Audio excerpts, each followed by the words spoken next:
Magandang hapon! Kumusta po? Narito po ulit ang update natin para sa lagay ng ating panahon.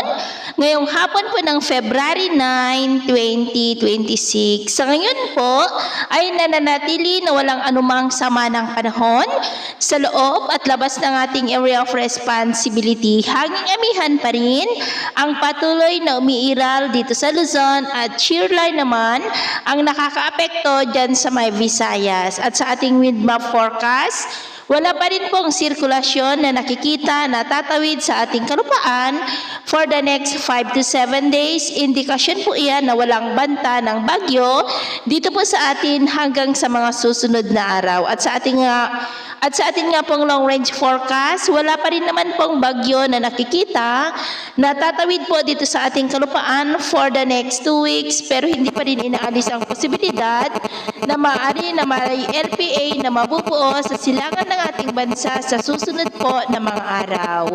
At sa lagay ng ating panahon, ngayong hapon ay nakakaranas pa rin ng maulap na kalangitan with isolated light to heavy rains ang malaking bahagi ng Visayas, ilang bahagi ng Cagayan Valley, Apayao, Quezon, Bicol Region, Oriental Mindoro, Palawan, Northern Mindanao, Caraga, Davao Region, Sorsogon at Zamboanga Peninsula. At mamayang gabi, may mga isolated rains pa rin sa ilang bahagi ng ating bansa, lalo na dyan sa may Kabisayaan, ilang bahagi ng Southern Luzon, Mindanao at ilang bahagi ng Cagayan Valley. Kaya mag-ingat pa rin tayo sa mga banta ng mga pagbaha at pagguho ng lupa.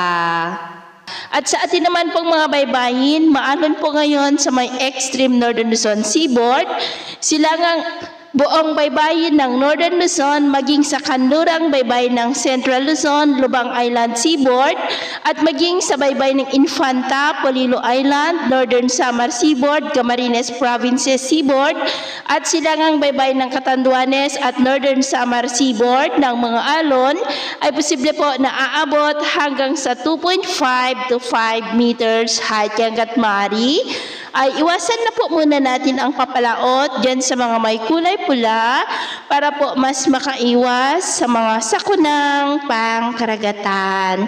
So ito ang latest update natin sa araw na ito. At ako pumuli si James na nagsasabing sa kahit na pagsubok po na darating sa ating buhay, huwag po tayong mawawalan ng pag-asa. Thank you and God bless!